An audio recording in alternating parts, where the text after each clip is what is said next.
Computer.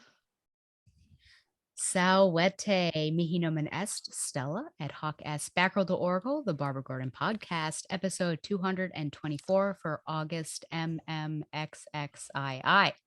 Batgirl the Oracle is brought to you by MileHighComics.com, your new and collectible comic book store. Mile High Comics also has an inventory of over Mile High Comics has an inventory of over 5 million comics from the gold, silver, bronze, and modern age, and over 100,000 trade paperbacks. If you're not into the vintage stock, Mile High Comics also has a subscription service called the New Issue Comics Express, offering a discounted price for comics ready to hit the shelves. So if you're looking for vintage back issues or a great modern subscription service, be sure to check out milehighcomics.com. Now, we have two professor friends of this podcast. I believe this is the first doctor friend that we have on the show, and I'm super excited. I knew she was going to come on some point.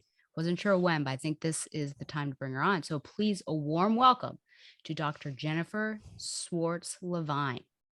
Well, thank you. I am delighted to be here. Thank you for having me. Oh, it's my pleasure. And we knew each other. We knew of each other through our mutual friend, Shagalicious, as I call him. Yes, absolutely. And then we met at Bowling Green State. You were one of the keynotes, and Yes. I recognized you and your name, and so I made your acquaintance. And then we were on another, like a Batgirl, a Barbara Gordon panel. So we've been like circling around each other, but this is the first time that we're having a face-to-face conversation. I know, and I'm really excited about that. So. Me too.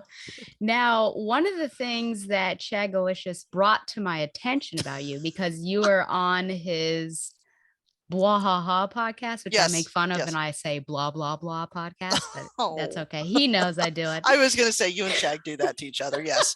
Yeah, I've been on the show too now, so I'm in good company.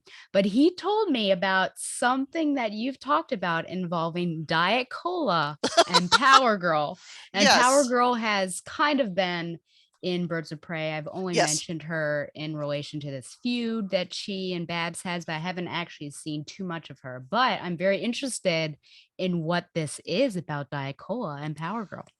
Well, several years ago, I wrote a conference paper called the 99% calorie-free solution to sexism or something. And it was this is sort of what ultimately wound me up on Shag's podcast, because while it wasn't during the Giffen DeMatteis run for the Bwahaha stuff, it was the Gerard Jones stuff, which that's very problematic, as we now know with Gerard Jones. But this whole thing where Power Girl is drinking diet soda, and she talks about how she's doing it to keep trim and fatless, I think, as she, calls it, for, sort of the men around her, sort of the whole male gaze thing. And then Dr. Light talks about how she's been doing some research, and one of her other scientist friends has discovered that Diet Cola, there's a substance in Diet Cola that makes superpowered women in particular, as she puts it, witchy. So, of course, it's that whole combination of trying to stay thin for men, and of course Power Girl's being a bitch, and of course they're trying to ultimately depower Power Girl a little bit. I mean, as we're sort of working towards that, but the way that it gets done is both hilarious and horrifying, and we do it through the lens of diet soda. Wow. So that diet root beer is going to get her in the end. Yeah, and we see all sorts of those issues come in Birds of Prey to a certain extent. Yes. How she's reconciling with her new powered status. Right. Exactly. So, and I mean, and sort of some of that, sort of those issues are, we see affecting some of the other ones. I mean, thank God we're going to be talking about the Gail Simone stuff, because the issues between Chuck Dixon and Gail Simone, I'd like to pretend they didn't happen. But one of the things that made me just angry was like in the opening, like one of the first issues, I think it was, when what's his face did it. I see, I'm even blanking on his name. I want to repress them so much. But there was this whole thing about how Batgirl or Oracle was upset that she'd gained weight somewhat in the chair, and whether or not the outfit was going to fit if she were to put it back on. And I'm telling you, Stella, I was mad when I read those. Yeah. So I think men have an idea of what our concerns are, and they might be a little bit off. Just the tiniest bit, just a little tiny bit. So, Yeah. I actually read I don't remember what issue I covered with Shag on the blah blah blah podcast, but I remember reading all of those yeah, JLIs up to then, yeah, and Power Girl was super amazing in the beginning, and then all of a yes, sudden yeah, they rid her of her powers, and I was like, why yeah. did you do that? I For know, what I know. purpose? Yeah. Yeah, yeah. No, and then I mean, and as you go even further past that, I stopped at a certain point because I just couldn't handle what they were doing to her anymore. I mean, that whole weird pregnancy thing down the road. I'm like, Oh, I got to tap out at some point. I'm just done here. oh boy. Yeah, Well, so well, we have Shag to thank for bringing us together, which we do. So yeah. that's wonderful. So, Yes. Well, if you ever publish that paper, I'll be really interested to read it. okay. Well, thank you. If I Yeah. clean it up and dust it off and send it off somewhere, I will send you a copy. I can't wait. Well, now we're going to take a bit of a turn to the sad and unfortunate to I talk about know. this Batgirl film. I So know. I believe it was August 3rd, news was Hmm. coming out. And unfortunately, Shag was the one to send it to me Oh no. because one of the articles, it might have been from The Guardian, was entitled Irredeemable. Hmm. Batgirl film Hmm. Yeah. or movie unexpectedly canceled despite being in final stages. And so he said, even though it has my name, it's not me. I'm like, okay, thanks, Shag. But he also sent further articles just to prove that it may have Hmm. happened. And Josh and Don, they work in some capacity with DC, so they Hmm. were trying to Yeah. figure out what was going on. I don't think it was as bad. I think that was just from Right. one news station was trying to say that it was so bad they're canceling it. Hmm. But it seems like it was mostly financially based Hmm. Yeah. reasons. The problem is, and I actually reached out to Professor Allen because he's in economics and all Hmm. that, so I can read what he Hmm. said. But the Yeah. problem with this that I see it being a real bad look is because of all the people of color and Hmm. minority characters that are Hmm. involved, and women, and we had our Hmm. first trans actress, Yes. really, I think, in the Hmm. universe coming out. Hmm. And now things have sort of snowballed because I've also seen that on the chopping block, maybe Supergirl, Hmm. because she was not white, Static Shock, not white, and Hmm. I think the Hmm. Green Lantern John Stewart. Hmm. So real bad looks on all of this. But do you have any Absolutely. thoughts on this Oh, cancellation? I'm so sad. I was so looking forward to this movie. Yeah. And also, I mean, it's like they've taken $90 million out into the side yard and set it on fire. I mean, Yeah. wouldn't it be nice if we had $90 million to just go, oh, well, okay, I guess doesn't matter. I spent 90 million. We're just going to put it on a shelf. Yeah. It's just mind blowing to me. And I mean, probably since the companies merged and this gives them an opportunity to do a tax write off, because the sort of focus has changed that they want to get back to sort of theatrical releases. All right, fine, but it is a very bad look because all of these characters and all of the representation that's not going to happen now. And also, I wanted a Barbara Gordon movie. Absolutely. Yeah, so Yeah.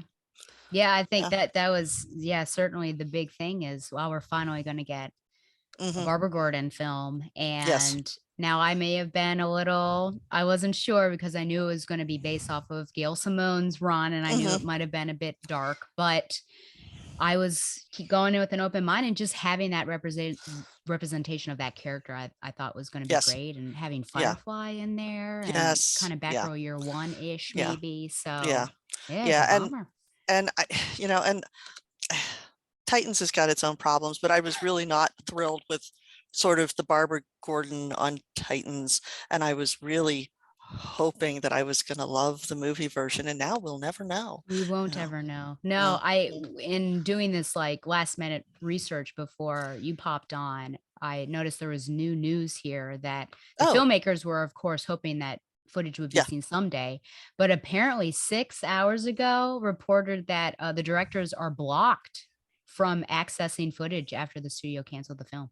Oh, so they really sort of doing scorched earth. Fantastic. They are, because I was thinking to myself, I, in general, ethically and morally don't like things being leaked because I Right. think it's really unfortunate for the artists. Hmm. But in this case, I thought, please Oh, leak it because the money was yes. already paid. And now at Right. least some people can really Right. enjoy what these artists put Right. into it.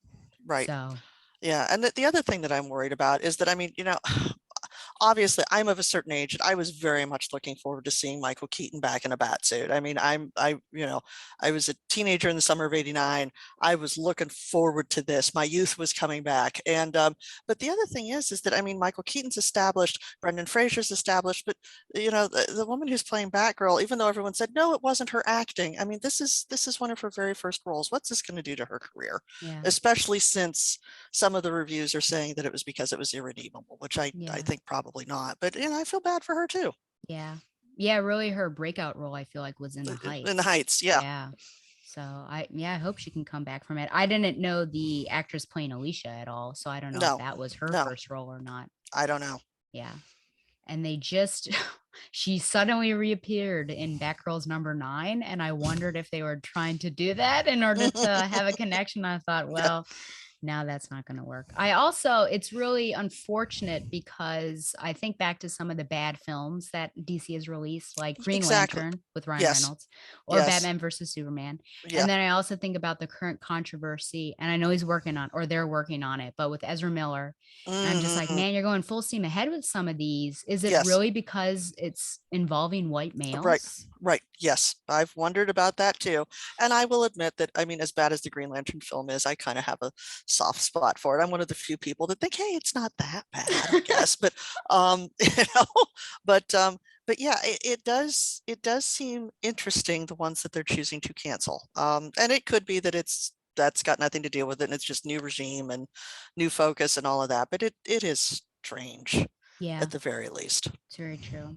So just reading from Alan, because I did appreciate what he had to say. And I Yes. said, do you have any financial opinions on the canceling of Batgirl? He said, first, new ownership has new priorities, new business models, and ideas. That's the big picture situation. In a sense, they are doing one thing right by ignoring sunk costs. The 90 million already spent needs to be ignored for the analysis because it is sunk. Either way, that money is spent. Focus only on potential future cash flows. Seems like their first priority is to just stop spending money on projects they're not interested in for whatever reason. The extra money required to complete and market the movie, marketing costs are generally 30 to 50% of production costs, would Hmm. not, they fear, cover the additional revenues that the movie would bring into streaming. Also, Hmm. looks like they are considering alternate approaches to their streaming strategy. Hmm. And because of tax rules and high corporate Hmm. tax rates, there's a financial incentive via Hmm. tax savings to write off the sunk costs and not Hmm. complete and release the movie. Lower corporate tax rates would lessen the incentive as it would make shelving projects like this less lucrative. So, Yeah, but still, I'm yeah, gonna really miss seeing Batgirl on the big screen. yeah. I don't know. He did say, look at it this way, suppose Batgirl became overwhelmingly popular. Joker is already overwhelmingly popular. Which crossover storyline would they eventually have to do? I was Yeah, like, I guess that's true because they're doing that Joker too. I know. But Oh, I know. yeah. So, Yep. And Donovan was saying how it seems like with this merger that the HBO Max might get rid of, or just HBO might get rid of like 70% of their right. stuff on there. So Young Yeah, because they've Justice started season cutting a lot 5, of it. Yeah. yeah, that might be going. And I don't know. I've never seen Harley Quinn, but now I'm like, maybe I should watch Harley Quinn before it's gone. Well, that's it. So I'm like, I just need to watch everything before it disappears because I know there's some stuff that started to get yanked already. But Yep. Yeah, already pulling things. Oh uh, man. Well, any other thoughts on that sad state of affairs? no, no, other than I'm glad you're sad too. We can be sad together. Yes, misery loves company for sure. Yeah. Okay, well, we'll again transition. We'll go back to the happiness and we'll do Hmm. the find your joy segment, which I've Okay. named in honor of our friend Shag's mac and Hmm. cheese of comfort and joy. So Yes. we're kind of, we're still in COVID, but it's not as bad. But Hmm. that's when it began, is just, have you thought of anything that's been bringing you joy these days? So has there been anything that's been bringing you Uh, joy? I, you know, a return to road trips has been very nice. My husband and I, we go to Myrtle Beach every year, and this year we did, and we were able to kind of do our day trip to Charleston and everything that we normally do when we're down there. So, which we haven't been able to do the last few years. And then also a couple 3 weeks ago, I went on a road trip with a couple of girlfriends to visit some other friends, and it's just I like traveling with people I love, Yeah. and friends, and that's been missing for the last couple of years because of the pandemic. So I'm delighted to get back to road trips. Yeah, where you can breathe the same air and this. Yes, yes, and not be masked, and Yeah, yeah. so That, thank God for vaccines and all of that other kind of stuff. yeah. But yeah, just and I mean the last road trip we went on, it was to a little tiny town called Lock Haven, Pennsylvania, which Mm, there's very little to do in Lock Haven, Pennsylvania, but that's where some of the other friends lived and live, and but it was just fun to go see America. yeah, yeah. And sometimes it's nice to go to a place where there's not much because Yes, then you're just there's community there and you're yes, fellowshipping with each other. exactly, So yeah. Are exactly. you able to shut down from technology? Yes, yes. I Okay. mean, I deliberately have tried to start doing more of that because, in addition to being the college professor, I'm also, the dean of School of Arts, Humanities, and Social Sciences.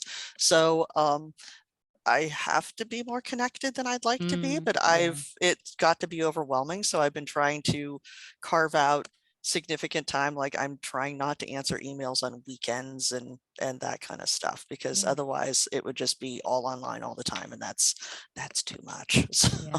Yeah. Good for you. well, Good for thank you. you. Yeah.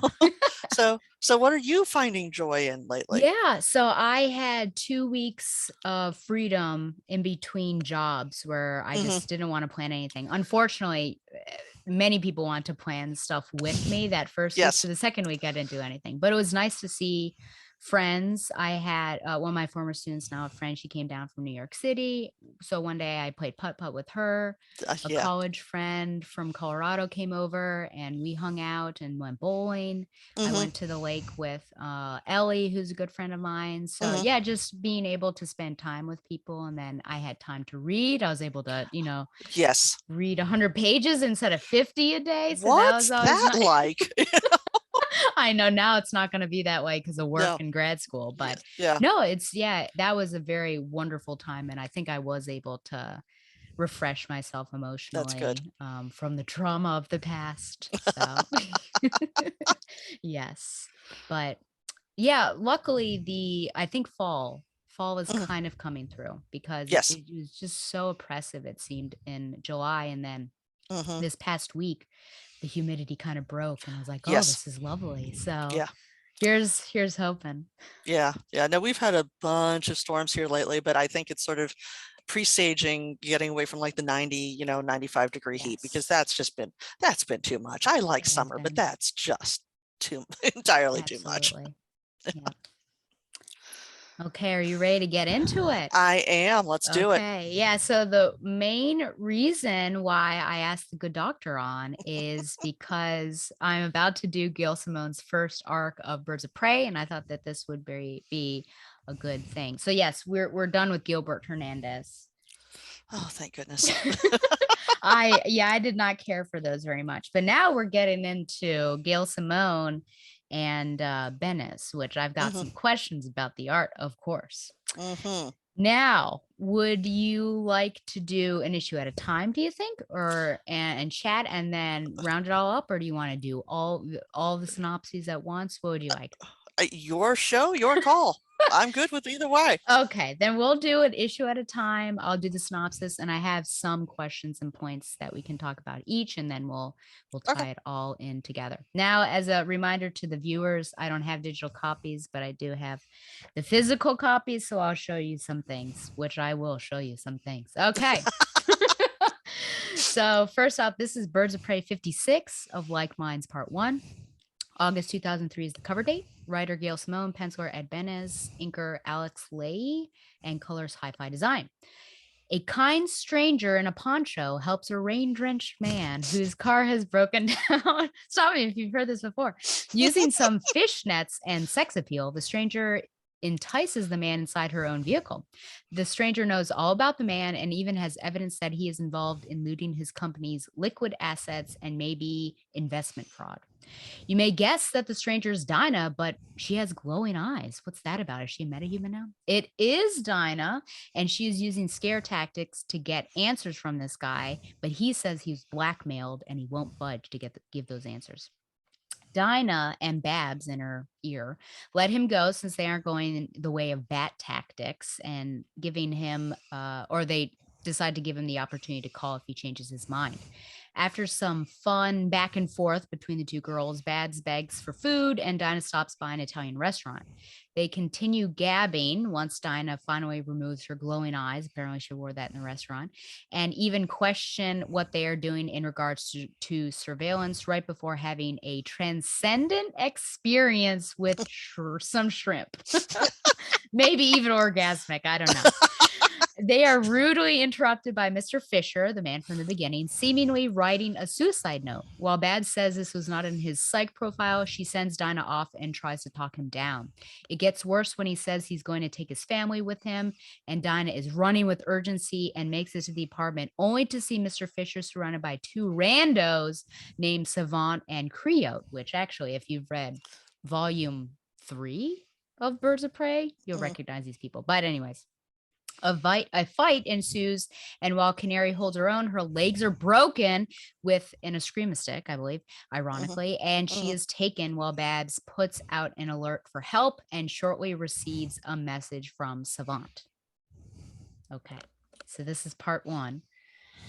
So we'll talk about the covers first. Yes. Any thought on this cover? You have Dinah and your batons. Yeah. I mean, it's fine. I mean, it's I don't particularly love it, but I've seen worse. I like the framing device with the batons, and I mean, we sort of, I think the costume is relatively modest. I mean, it's not cut up to her neck. I mean, it's fine. I've got some questions about some of the interior art, particularly with some of the other as we move through the issues, but we can hold on those for a little bit. So yes. No, I think it's not, Ed Benes, he does beautiful art. I think no one can deny this. I think it's a matter of sometimes where his focus is on the art. Which we absolutely will talk about. But once you see all these side by side, you have a focus on 3 of the characters, and then the ultimate cover you have everyone together. So that is a pretty cool thing. But looking at this, you can't tell necessarily what the story is, which I always check to see. So okay. Well, my first question, in fact, was, is it me or are there a lot of crotch shots? There are, but let's face it, at least it's a covered crotch, mostly. I mean, I'm pleasantly surprised when I'm reading comics and there's women's crotches that are suitably attired, I guess, covered. We're not seeing whether they have a Brazilian or not. A Brazilian, yes. Yeah, I guess I am not used to that. I mean, I'm used to this. Here's a butt shot right there. Right. 100% used to that. But the crotch shot, especially like on page 3 or so. I know. When she's doing something weird in the car, I thought, this is a bit gratuitous. It is, because that's when she's like kicking him out of the car, like when he's like pulled his gun and everything. So it's, I'm like, well, all right, that was a choice, but okay. It was a choice. And so then the question is, do we give Gail Simone benefit of the doubt and say that Benes took license on this? Or do you think that she actually had a panel description that read something that then Benes actually drew? I don't know. It'd be interesting to see the script, So, but even though there are a multiplicity of crotch shots, again, they're gratuitous, but they're not, like I said, you don't get to know everything about them. So, I mean, it's a modest crotch shot, if such a thing exists. Yeah. So we can, It does now, maybe? I don't know. Yeah. Now, before we get to the climax of this issue where what we think we know is turned on its head, did you feel at all leading up to that this was too low level for the Birds of Prey of a mission? Well, initially I did, but then when I was starting to read it, we found out that he was sort of the head of the 3rd largest farming conglomerate. I mean, so I figured he's got to be big business. And you knew it had to be going somewhere because it seemed so low level, at least at the beginning, at least to me. Um, but the thing I was a little troubled by is sort of in that car sequence and everything, when she says something about how when she's driving that she's going to start pouting if he doesn't start talking. I mean, it was just so, that I found super annoying. Because it's, and I mean, Oracle's driving by proxy, but of course he Right. doesn't know that. But and I understand that as she's sort of using her feminine wiles and all of that to sort of seduce him Hmm. into getting into the car. But some of that I was a little troubled by. But again, it's Gail Simone, and I'm pretty much a big Gail Simone fan, so I'm Yes. willing to cut a lot of leeway here. And that one, I mean, I certainly noticed that one. I think in it's either part 2 or part 3 with Mhm. Huntress. Yes, And that guy says that he would go on if she goes on a date with him yes, then. And yes. I'm like, Josh, the what? parking lot attendant or whatever. Yeah, like Why? okay, Yeah. So yeah. I mean, is she just leaning into some stereotypes? Because certainly I think she leans into them and then she also flips them And that's because it. I think we're starting to like lean into them so that we can subvert them, yeah, and sort of make fun of them in that way. yeah. So are we okay to put up with then some discomfiture in order to get to like her larger purpose? I am. Okay. Yeah. And I I don't know if know everybody that, is, but I've heard her on a couple panels where people have criticized her in particular with how her birds of prey are dressed, and we could just take Dinah, and the fishnets aren't new, but we'll just say that. right, And she says, well, there is something about women wearing what they want to wear and feeling exactly. empowered in that way. So I think we can criticize, but also I think author intent is that she's just trying to show that these women want to be the women they want to be. And so who are we Exactly. to criticize Yeah, them? and that's the thing, is that I think that as we start to think about women in real life or in comics or whatever being who they want to be, that we need that runs the entire gamut. So I mean, if you want to dress in very sexy kinds of ways, I mean, the whole notion of feminism is that it empowers women to be and do and act in the ways that they choose to, whether that agrees with our own personal choices or not. So Absolutely. Yeah. So the big thing that I loved about Dixon's run that wasn't really felt in Hernandez's short run is the relationship between Dinah mhm. and Babs. Do you get a good Yes. sense of that strong relationship in this issue? Oh, yes, absolutely, especially with the takeout and sort of they're bonding over like the fish and then try the tuna. I Yep. mean, that part was so much fun. Um, and that if we'd had shrimp like this or tuna like this all the time, we wouldn't need men. I mean, that part was Yes. funny. Yeah, Yeah. yeah, There it is. yeah. And Dinah So, like falls over backwards. Yeah. because it's so good. Yep. Yes. I mean, I've never had transcendent tuna in that way, but Yep. perhaps it exists. Perhaps.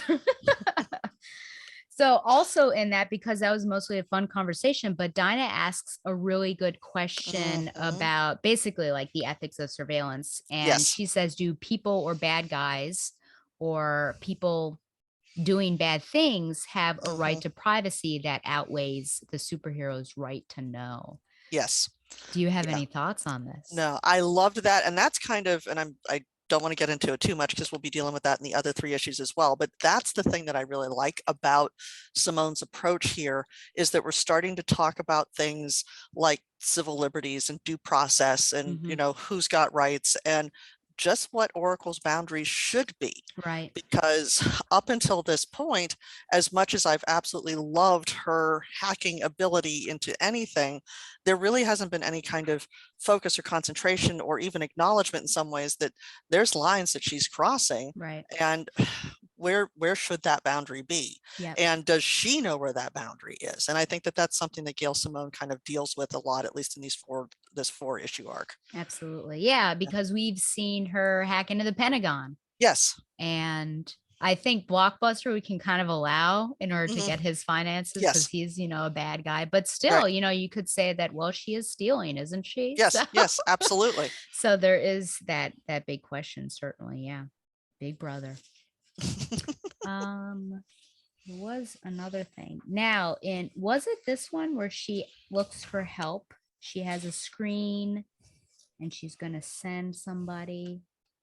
Yeah, that's like right towards the tail end where she's got like Huntress and there's like those pictures on the Yes. screen of who she's gonna, yes. Yes.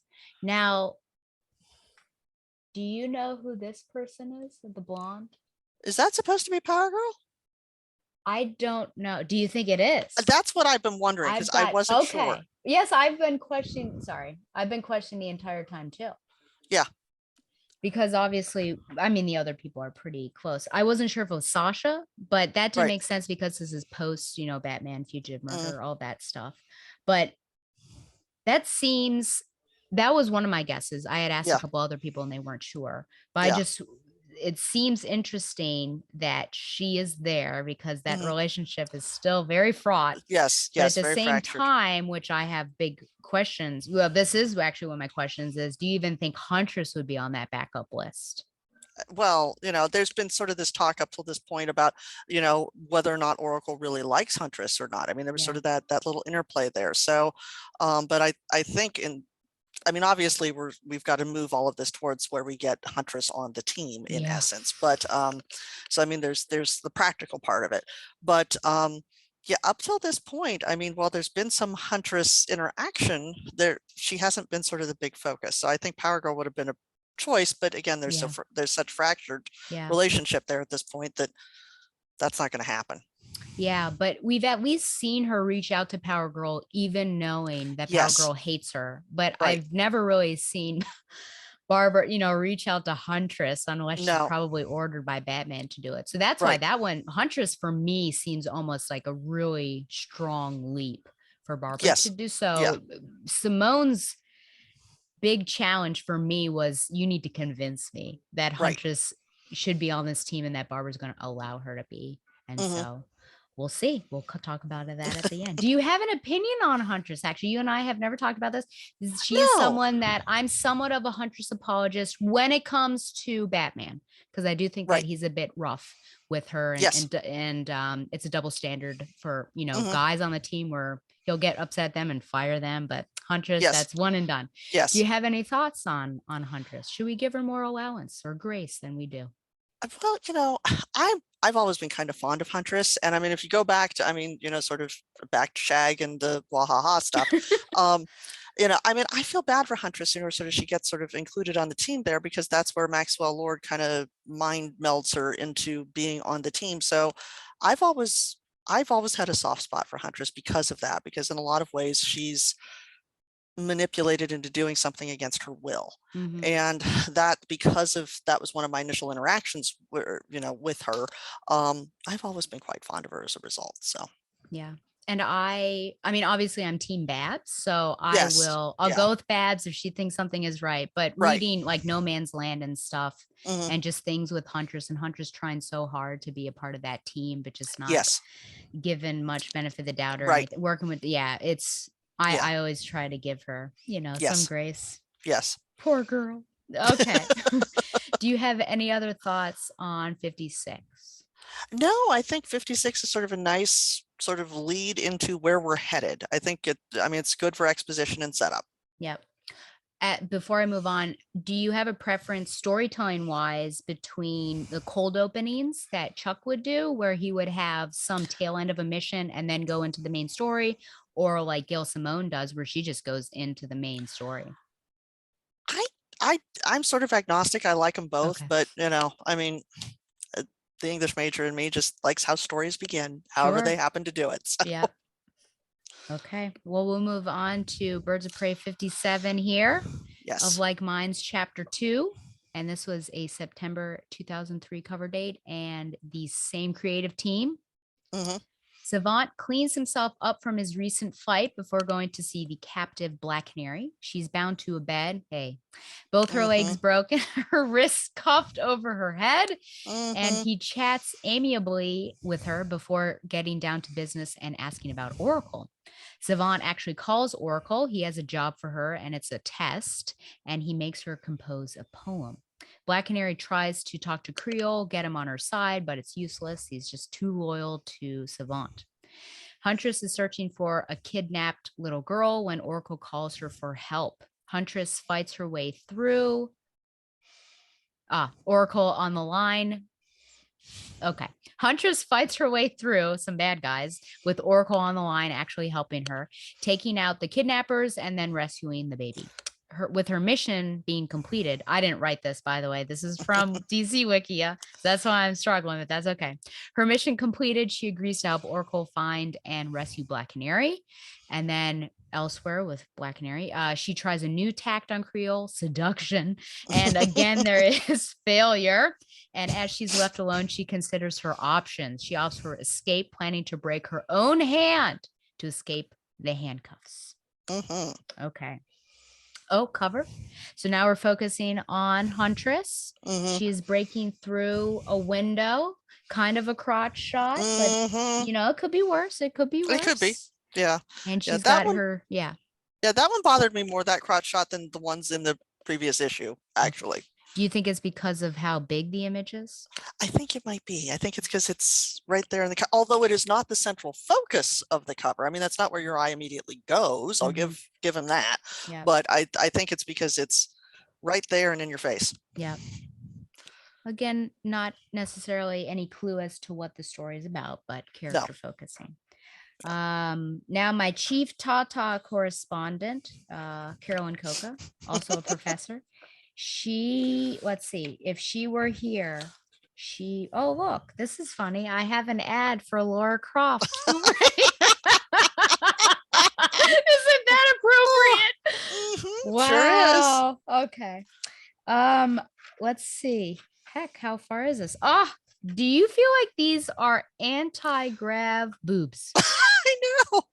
And I'm like, well, that is certainly an interesting image when you get to it. You turn the page and you're like, well, hello. Yeah.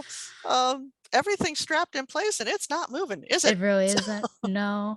Yeah. So that's Benez obviously makes large tatas, but I think a lot of men don't understand how they work in terms of gravity. Well, I was going to say gravity she has got those things strapped in because yes, that's not how gravity works, particularly on boobs. Indeed. No. Have you ever seen Benez draw an old woman? I'm just saying, do you think maybe Fountain of Youth? Perky. Youth. Yes. Okay. So we'll move on. So I'm glad you agree that they're retaining their shape. Yes, they are. And those are not A cups. So yes. Is it appropriate or necessary to reference the Longbow Hunters?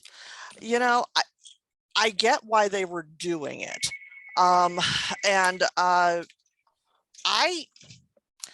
I went back and reread the Longbow Hunters because it's been a while since I had looked at it. I don't know, because there's much that's made there about how she's not the same person that she was then. But it's been so long since the Longbow Hunters. I don't know that we necessarily need to go back to that. I found it a little bit shocking just because I think Gail Simone is pretty anti the Killing Joke. Yes, absolutely. And I would be shocked I think if I recall correctly, she was probably forced to do some images in her Batgirl run during New 52. I don't fault her for that. We know that there is lots of editorial mandates on her. Right. But I would be shocked if, this Gail Simone would do that. So for her to do a very similar traumatic or reference a very similar traumatic event for Dinah was rather shocking. And I'm like you, I understand what she's getting at, but why bring it up? Yeah. And I didn't know if it was supposed to be that we're supposed to see that there's this big difference between the Dinah of now, who is willing to break her own hand and does, even though help is coming, in a lot of ways save herself. That we're supposed to see that wide gulf between who she was and what she's become. And we're supposed to attribute that in some ways to the power of friendship and, the fact that she and Oracle are best buddies at this point. But I don't know that we needed the reference to what has been her great trauma in order to get us there. Yeah. Yeah. And especially since the visual imagery kind of reinforces that. I mean, with her being handcuffed to the bed and all of that. Yeah. It references a lot of and there is that panel. Exactly.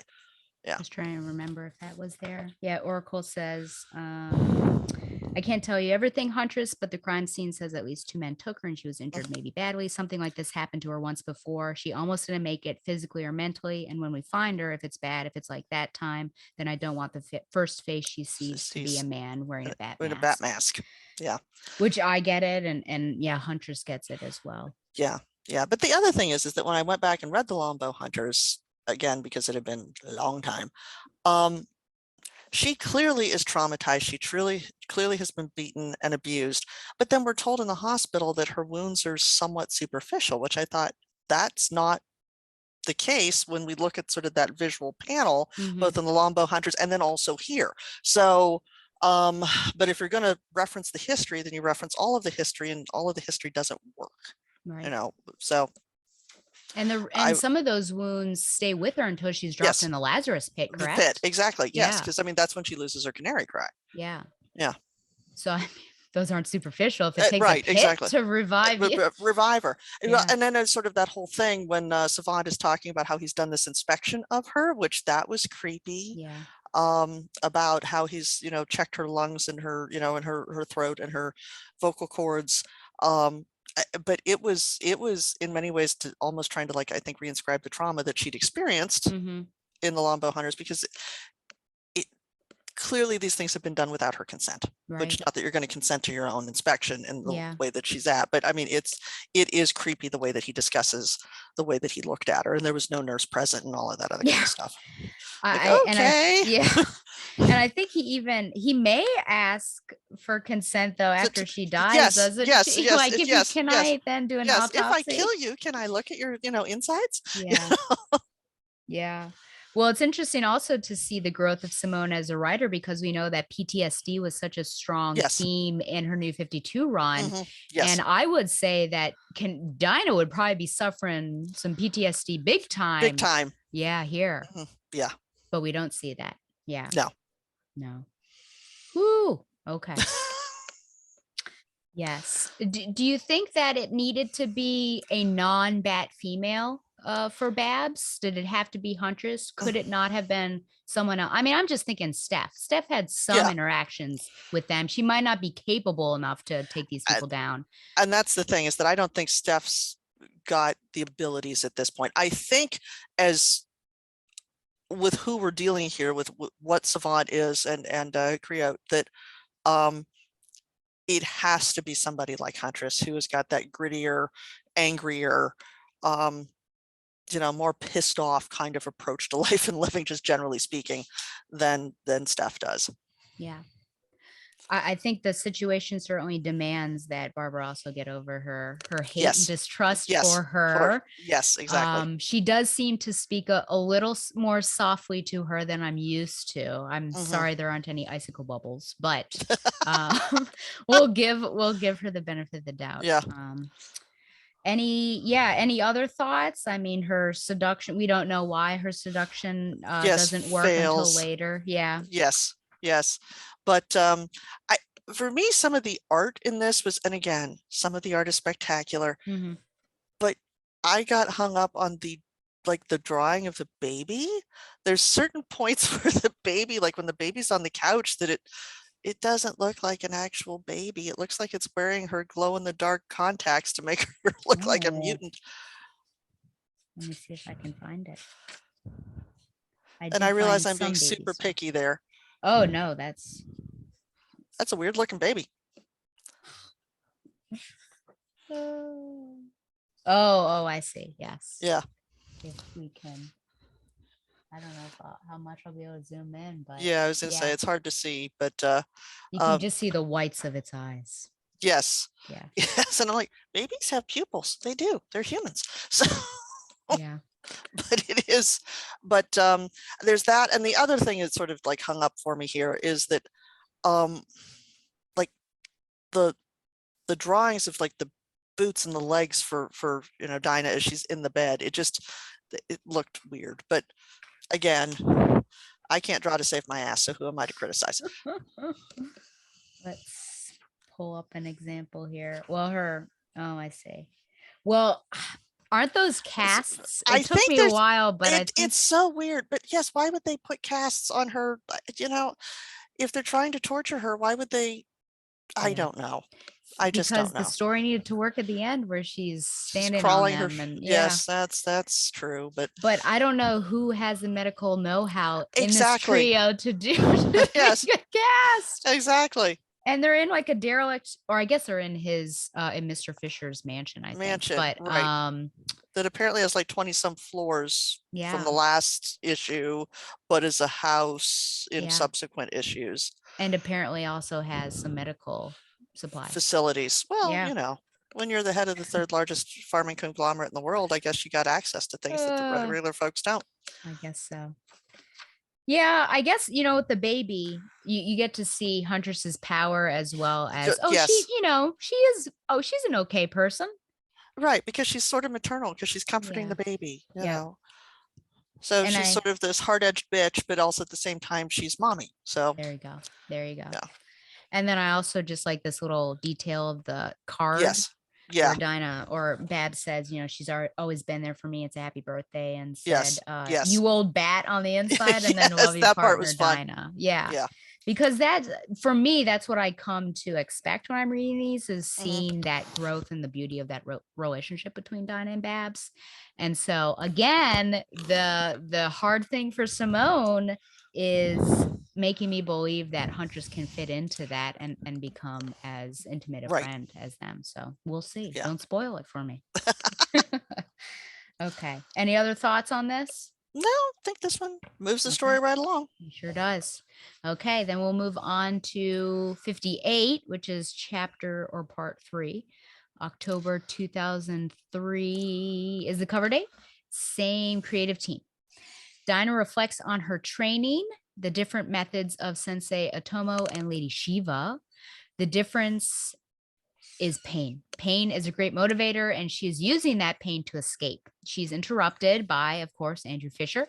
He wants to help her, but he can't. His family is threatened, and he has to obey. Savant also reflects on his past. He wanted to be a hero, but Bat Jerk stopped him, rejected him, and made him mad. Huntress is at, here we go. Huntress is at a parking garage trying to get a lead on Savant's car. The nerdy parking attendant stands in her way, but offers her a deal, the info she wants in exchange for a date. That's not too bad. I think that's actually quid pro quo sexual harassment. I just did a module on that. But anyways, she threatens the valet, but he stands firm. I don't know who would stand firm against her, but in the end, she gives in a date for the information. That's, I guess, in the deleted scenes, we don't see it. Huntress is worried about how long this is taking, and she urges Oracle to pay Savant off, but Savant doesn't want money. Savant contacts Oracle again. He tests her once more and demands, I think this one is the language. He asks her a bunch of questions in different languages and demands that she give him something. She tries to solve, but he threatens to kill Black Canary. She finally agrees to do as he says, but doesn't actually do it. She reveals to Huntress that Savant wants Batman's secret identity. Fisher tries to appeal to Savant to get him to release Black Canary, but Savant reacts violently, threatening Fisher's family, which we find out is locked in the wine cellar. Savant talks to Black Canary. He wants to know about Oracle again. Fisher interrupts, bringing Dinah some tea. Dinah buys time, telling them that she needs feminine products. Whoa. And per usual, this embarrasses the men, and they retreat.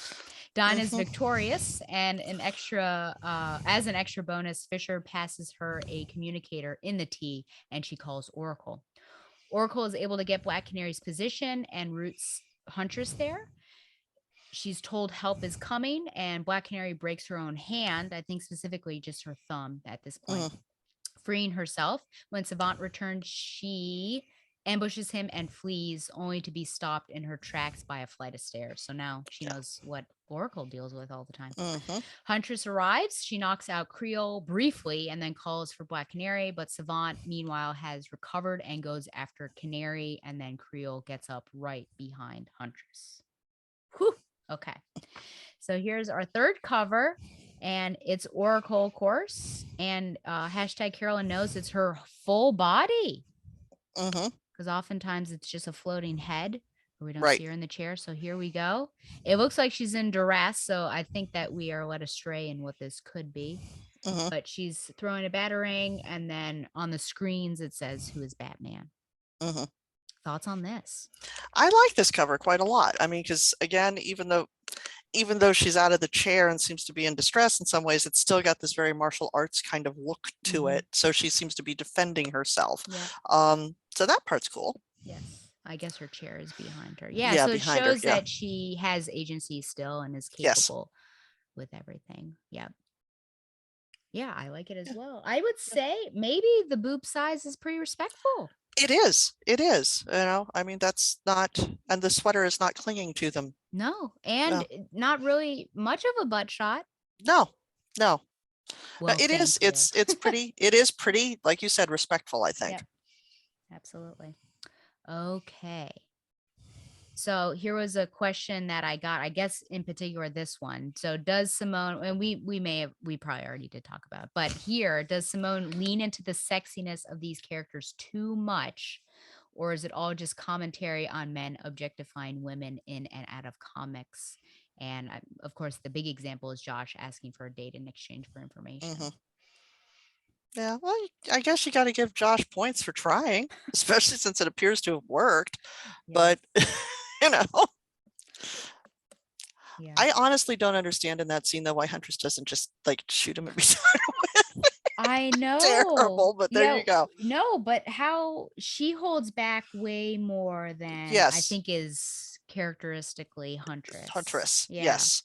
I cannot see her agreeing to go on a date for any reason with parking lot attendant Josh. I just can't. Yeah. I can't either. What's that going to look like? Is she going to keep her mask on? Well, and he says that she can if she's into it. Oh, I mean, okay. Oh gosh, this is like New 52 Batman. We keep the mask exactly. on, the sex on Yeah. the rooftop. Oh Yes. no. Yes. Mhm. Okay. Mm. Wow. So you feel like it's not too much then, what she's doing? Well, no, because again, I like seeing where she's going with a lot of these things. And I like the fact that she's dealing with bigger picture issues like civil liberties and what the limits are. So even though we get sort of super sexy things and also some Huntress, in no universe would Huntress accede to a date with parking lot Josh. Even if she's feeling very kindly that day. But I also think in some ways that we are moving towards, even as the female characters are very sexy, we're also moving in some ways toward making male readers uncomfortable because let's face it, we are about to talk about feminine products. Yes. Yeah. Of course. No one likes talking about the periods. No. And there's the whole play for laughs about having to send, Creote out for supplies. Yeah. So. I think it's fine in this arc, but if it's a continuing theme, Mhm. I might say, Gail, it's too much. Yes, exactly. Because I mean, we have seen, well, in all kinds of other media where that is sort of the, ooh, let's squick men out by the fact that women have these very natural things called periods. Yeah. Yeah. And this is 2003. So Right. I feel like I'm hoping that I'm trying to push it forward, but I'm hoping that we get to a point where it's not stigmatized because it Right, is just exactly. a thing. And I think Exactly. it has gotten better. But until they start representing it in actual forms of media that multiple people are seeing, then we're not gonna make there yet. Yeah. But yeah, I don't know. I saw this image. I was with the knife on her belly. I thought, yikes. Yes. Okay. Let's see here. Oh yes, I like to call Batman Batjerk from time to time, and by time to time I mean all the time. Do you feel like Savant was fired by Batman? My notes that I made was I'm like, Batsy was being a jerk. So, and I can understand why Batman would have critiqued what Savant was doing when Savant was trying to be a superhero because Hmm. Batman was focusing on rescuing people while Savant was focusing on catching the arsonists. But why Yeah. could they not have teamed up in some way? I'm You not go get sure. the arsonists, I'll save the people from the burning building. Absolutely. Yes. And Absolutely. also, Savant, given that we know that time processes differently for him, maybe Bat Jerk wasn't so much of a I'm trying to Oh, I'm a bad interesting. apologist occasionally, I you know. see. So so perhaps he's not being a Bat Jerk, but he is in Savant's memory because Okay. Savant's memory is somewhat unreliable. Yeah. It's interesting. He says you're not morally equipped for this job. Your Right. presence will not be tolerated. Exactly. And he just met him, so how does he know? Yeah. Yeah. And I feel like he gives other people, well, he usually says, not in my town for the first Right. time. But then if you pursue it, he might, Right. watch out for you. But yeah, it was Right. like one and done. Exactly. So poor Savant didn't get to superhero except for like one night from the looks of Yeah. it, and it turned him to a life of crime. Here we Yeah. are. Yeah. Man. So this, you think this could have happened to Stephanie Brown? Eh, I don't know. So I think probably not, because I mean she's part of the Bat family, Yes. you know. Well, she did get fired too. She did, but she didn't get angry and like go blackmail people. Yes. No, she didn't. So probably something in Savant's nature, I guess. Exactly. And we know from is it no, it's the next issue, so I don't want to get into it too much here. But we know that he is, I mean, clearly Batsy's right about some stuff Hmm. because we know in the next issue that Savant's had some legal problems in other countries. Yes, he So he has. perhaps is not morally justified in his heart in order to be doing superhero-y things. Hmm. I also said that Savant and Hunter should probably get along. Yeah.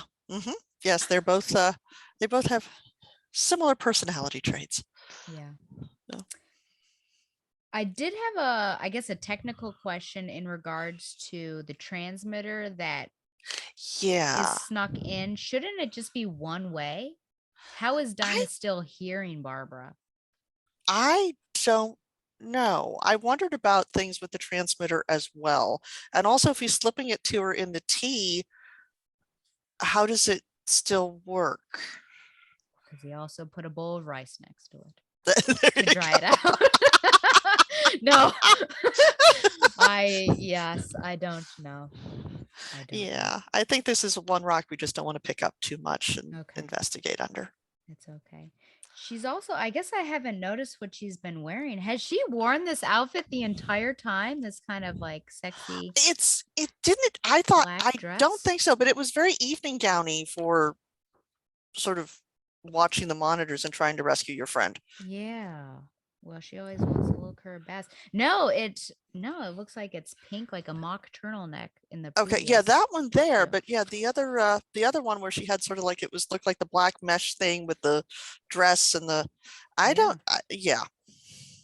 She had time to Yes. change. I think if I were Yes. in duress on this mission, I'd be in the same clothes from start to Right. finish. Exactly. Let's see what 56, what she was wearing there. Oh, the mock turtleneck. Okay. So yeah, I think that's an artist error. It must be. Yeah. You're blowing up over there. I am, and I stuck the phone in the drawer, so I'm trying. Nobody ever calls me except for when I'm doing a podcast. Of course. Ain't that just the way? I think that because I feel like I've got a lot of things to talk about in the next one. Is there anything that else you want to No, mention or talk I about in think this one, 58? yeah. Okay. Yeah, so the girls are both, it seems like they were on the ups, and then at the very end they're in a bad situation. Hmm. Okay. So final issue, Birds of Prey 59, and 58 was also a DC Wikia entry, and then 59 I had to write myself. So this is Of Like Minds Chapter 4 finale, November 2003 cover date, and same creative team. Savant still had the keys to the cuffs, silly bird, but at least she has a candlestick. Meanwhile, Huntress is trying to choke out Creote and find Dinah. Mr. Fisher finds his family in the wine cellar and leads them out, then returns in order to repay a debt and help the Burbs. Babs uses her keen intellect to figure out Savant is from Greece and also deduces his actual identity and backstory. Dinah tries to slide down a banister and nearly gets her private skewered. I don't know what's going on there. Mhm. Dinah and Huntress are in a bad situation at this point when Oracle pops in and throws Savant off by info dumping his personal story and making him angry. She also starts destroying his files, which makes him run off in order to prevent that from happening. Huntress and Dinah bring Creote down while also burning his ponytail. And of course, they're helped a little bit by Mr. Fisher. When Savant returns, Dinah gets in some hits while being held upright by Mhm. Huntress. Mhm. On their way out, they find out about the backups of Savant's files, but trick him into giving the information to them since he has a memory time issue with his brain. Dinah gets the files and goes to destroy them, but Babs wants to use them. Dinah doesn't think it's ethical, but lets Babs decide. So Babs ultimately decides to destroy them, even though Dinah does so before asking. But Babs is sneaky and she Mhm. ultimately restores the data without Dinah knowing. And next Mhm. up, data stream. Okay. Well, yeah, we're going to talk about some ethics. So Mhm. here's our final cover. I think that this is, as well as the Babs cover. I see this everywhere. Yes. I think it's the cover to the trade paperback, Yeah. which is also entitled Of Like Minds. Mhm. I think when people look up Birds of Prey, you kind of see this image. So Mhm. this, when people think Birds of Prey, I think they always think this trio. Yes.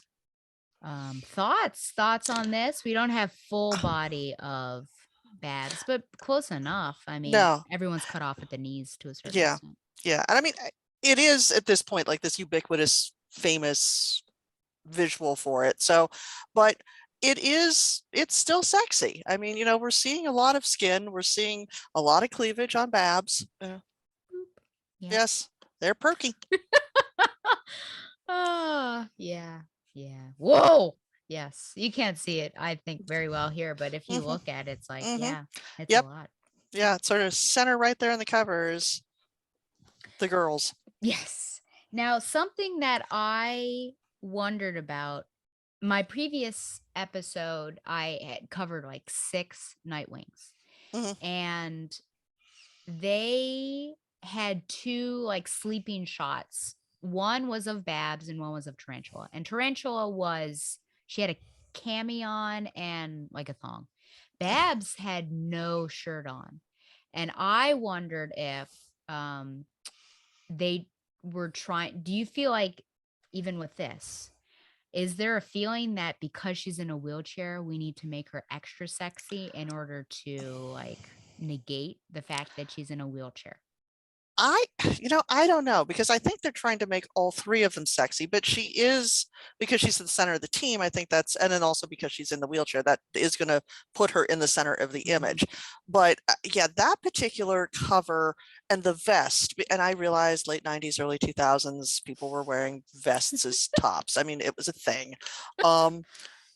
So you saw a lot of that on college campuses back then, but she is very sexualized there in ways that she is sexy and powerful in other ones, but it is sexualized in ways that gives me a little pause Yeah. there, at least me. Okay. Thank you. Yeah, and there's that vest only has one button. Yeah, exactly. She I'm moves and we're in I'm used trouble. to I know. 100%. Yeah, I'm used to at least 2 or 3 buttons on my vests. Yes, yes, and all of them were firmly buttoned. Oh man. Okay. Well, let's see. I did, my first comment was butt shot, and I wondered which which butt shot I was thinking of. Oh, it's probably her riding down the banister. Yes.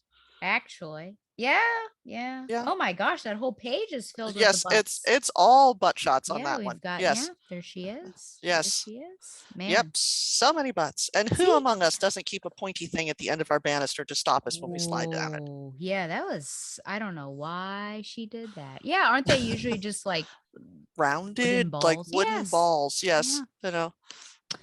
I don't Oh know. well. Yeah. Well, I guess I something guess to if you're a rich guy, then you have like can pointy do what silver you things. want. Yes, silver or platinum, who knows. There's probably something that I'll ask Gail Simone if I ever speak with her, just Yes.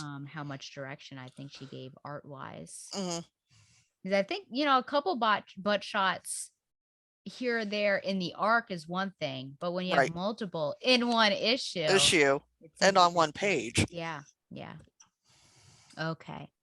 I did say, ironically, there are many layers of potential women in refrigerators since Dinah is Hmm. taken to get to Babs to get to Batman's secret Hmm. identity. Absolutely. And I feel like that is potentially, tongue in cheek from Simone, since we I know that think. she's the one who coined Hmm. that. But that was pretty interesting. Do you feel like it can be a woman in refrigerator if a woman is on the other side of it?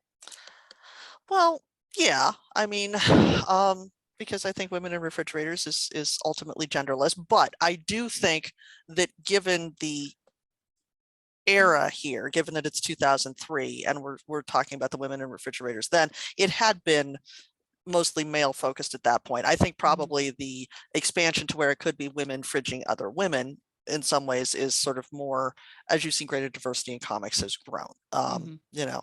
But back then it was probably more sort of women being fridged for the purposes of advancing a male plot. But Mhm. I do think, because she's been playing with things and subverting things here, I think this is another issue of her playing with the trope and subverting it in some ways and reclaiming it in some ways, Yeah. because nobody dies, nobody does wind up in a fridge. Um, and the girls win, the women Mhm. win. So Were you shocked by the Batman reveal? This really happened in the previous issue. The fact that Savant really wants Batman's identity, because yes, in the first two issues, it really seemed that he wanted to know who Oracle was. yes, And then all of a sudden it was, well, he wants to know who Oracle was because he knows Oracle knows it's Batman. Were you Batman. shocked about that? Would you have just preferred it to be Oracle? Probably, but I also think that in many ways, because she's part of the Bat family, Batman is always hanging over things, and he's kind of the ultimate prize. So I get, because of course Batsy was the reason that Savant didn't get to be a superhero. I I buy the explanation, I Mhm. guess, which is what makes it okay for me. Yeah. And perhaps if she had if Simone had just kept it Oracle being the focus, it would have Right, seemed too much like the Hunt for Oracle right, storyline. exactly, exactly, So maybe she was trying to do something a bit different. right. So Savant says that the essence of betrayal is female. Any thoughts And on this? and likely blonde, which, given that Huntress is not blonde, I'm like, well, all right. And he has no idea what Oracle looks like. I guess his focus really here is Black Canary, but he has been bested by the three women, and particularly Oracle, and he's not taking well to his defeat, is he? No. No. And it's interesting that he says female, because wouldn't he think that He, Batman but, betrayed him? right, but I also think because time does strange things in his head, True. it's the betrayer is the one that he can see, Oh, that's sort of right yeah. in front of him. Hmm. Because again, he probably at this point, because I think that Oracle did not use a voice disguiser because he said he wanted to hear her real voice, otherwise he was Hmm. going to kill back Black Canary. So he probably realizes that she's female. He knows obviously that Huntress and Black Canary are female, but it's the focus on the blonde that gets me there too, Yeah. because so I do think it's the betrayer is the one that is in front of him. Yeah. And it's interesting thinking about the word betrayal. I would assume that that person was at some point on your side Yes, and then did something against you. But did right. Dinah ever pretend to be on his side, or? No, no, she pretended with Creote. She's been at least kinder to Fisher than she had been initially Hmm. once she realized that his family had been kidnapped. But now I don't think she ever was friendly in any way, shape, or form to try and get out of things Yeah. with Savant. Yeah. Although he did say early on that she'd been, other than the fact that she tried to bite Creote once, that she'd been a good guest. Yeah. Yes. So, I mean, maybe he is just talking about, I think you're right that it's his focus at the time. if the most likely blonde is he's guessing that Babs is blonde, then Yes. maybe that could be the betrayal, because Yes. she seemed Yes. to have been going along with what he had been asking the entire time. Right. And now, oh, look, there's someone else in play Yes. here, Yes. Huntress. So, okay. Well, I'm sure Donovan will love to hear this quote. Um, you'll probably agree with it and think that it's me.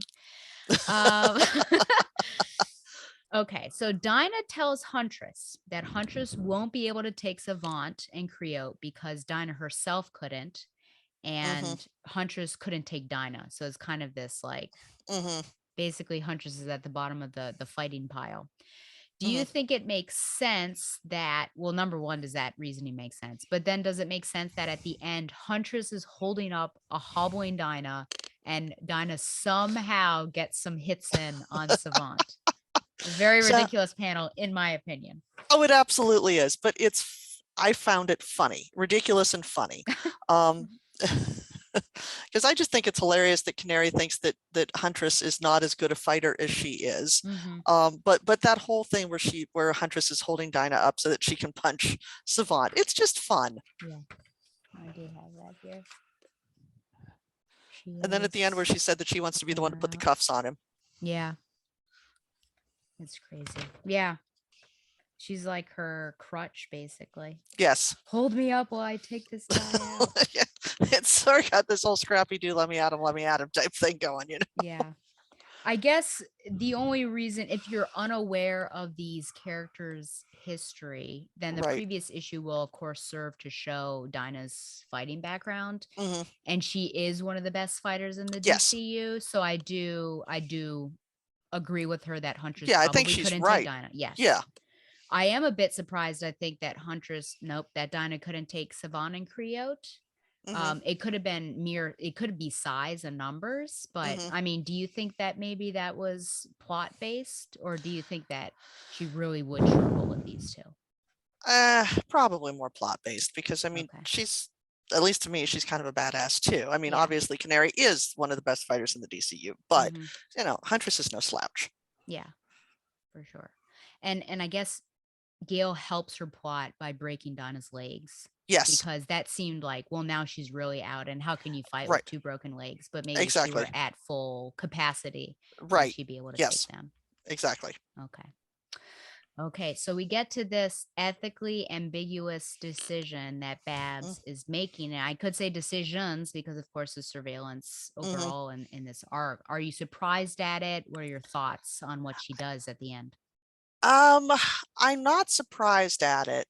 Um, because I think we're ramping up to, and again, it's been forever and a day since I've read past where you and I are talking now.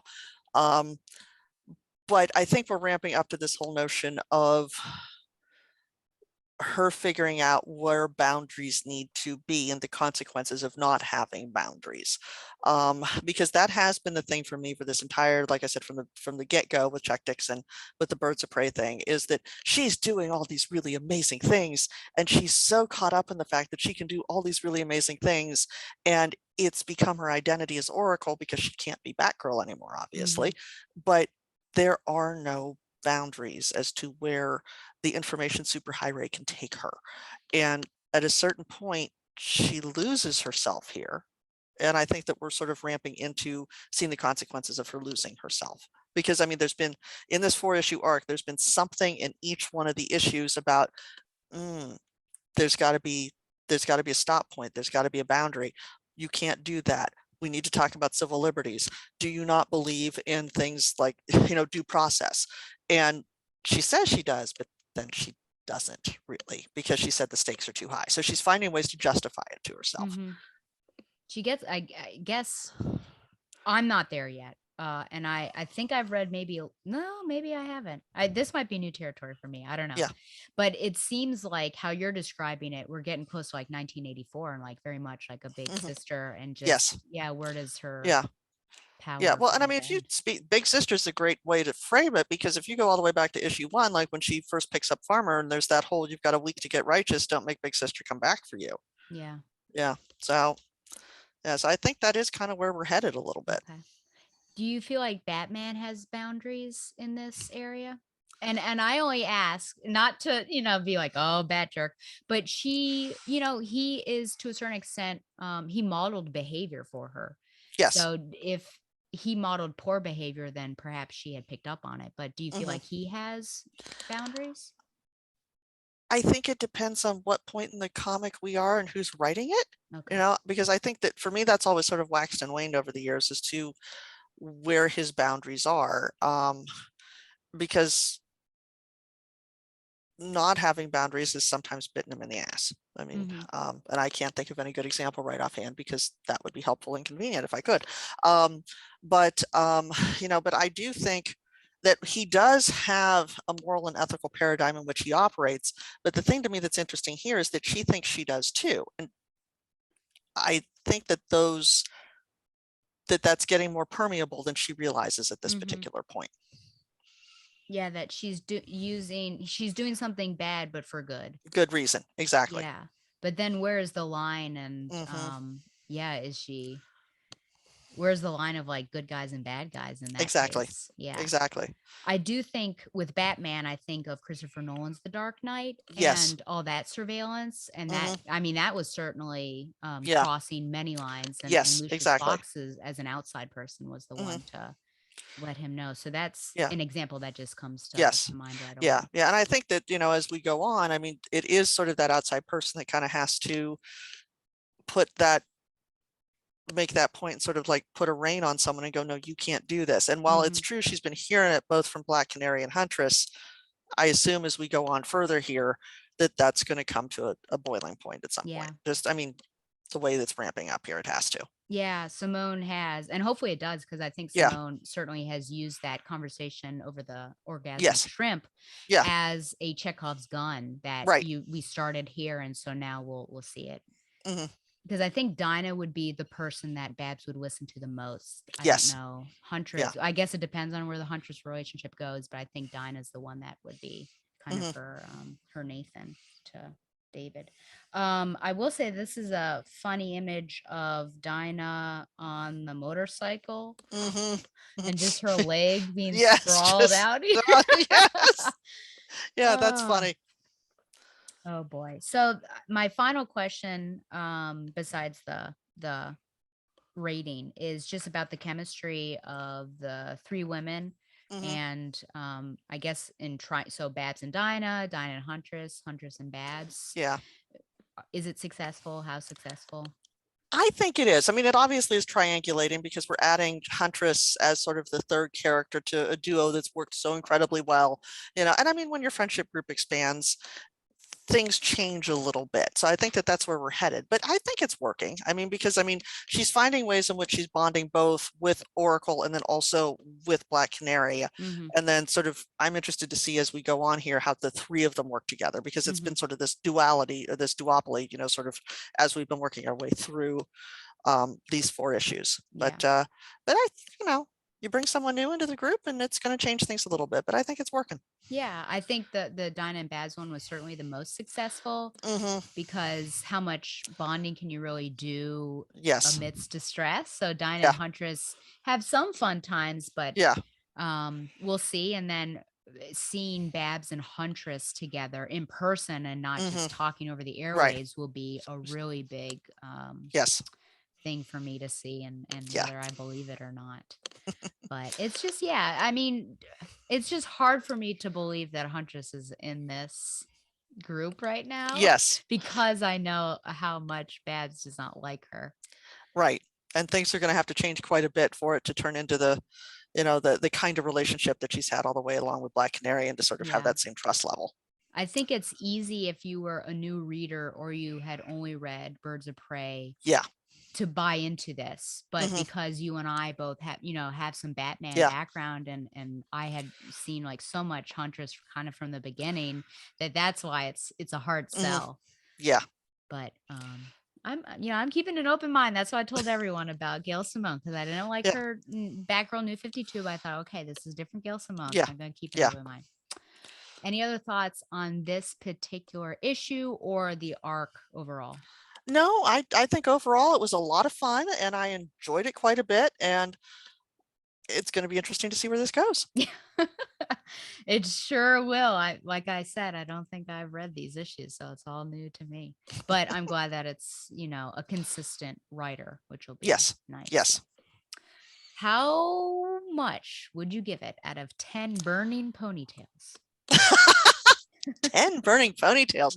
That's a Yeah. good one. I like that. Um, Probably a 7, I'd say. Okay. Yeah, I liked it quite a bit. You know, there were some issues with gravity. There were some issues with crotch shots. There were, you know, but plot wise, it was fine. And I liked that while Huntress is not integrated seamlessly, I'm intrigued to see where it goes. So 7 burning ponytails for me. Yeah, I agree with you. 7 burning ponytails. The art is beautiful, but some of the things Yes, that the art does this is, is a yeah, little weird. correct. And yeah, leaning in a lot to the objectification and Hmm. kind of the cliches and things. And I think it's fine for one arc, but I'm gonna see if Simone continues to do this. Yes. And then the mission itself was not like the most interesting, No. but I think the themes behind it was probably the most and Yes. interesting part of it. Yes. And we know that Savant and Creo return. I know they Yes. return like way back in, Wait. Yeah. 2010 or whatever, Right. but Yes. I'm sure that they'll come back in full before that. Okay. Okay. I did forget in my email to you, I do literature recommendations. Oh, I cool. normally do it at the end of the episode, but Okay. I wasn't sure if there are any books that you have read, you're currently reading, or anything that you think our audience would like to read. Hmm. I really love the writer Elizabeth Peters. So she died a few years ago. Her first book is called Crocodile and Sandbank, Mm. and there's a whole series that she does, and it's one of my all-time favorite books. It's about a female archaeologist whose name is Amelia Peabody, and it's set in 19th century Egypt, and she meets Radcliffe Emerson. So it's chick lit romance, but Peters actually had a PhD in Egyptology, and Oh, they are funny and they're fabulous and they're interesting, and uh, Amelia Peabody is just a magnificent heroine. And given that my PhD is actually in Victorian literature, so oh, interesting. yeah, so I love stuff set in the 19th century. So Elizabeth Peters, Crocodile and Sandbank, good place to start. So strong female heroine, and just there's 20 some books I think in the series, and it's a lot of fun. And you're telling me that they're shipping. Oh, absolutely, there's shipping. That's all I want to I hear. do what I can. I give you shipping. So Oh, thank you so much for coming thank on and you. chatting some birds of prey. This was wonderful. Thank you for asking me and for having me. This has been a delight. Yeah, I hope you can come back on and do some I, more.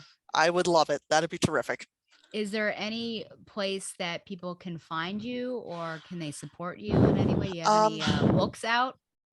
well, no, not yet. But if that comes to pass, I will let you know.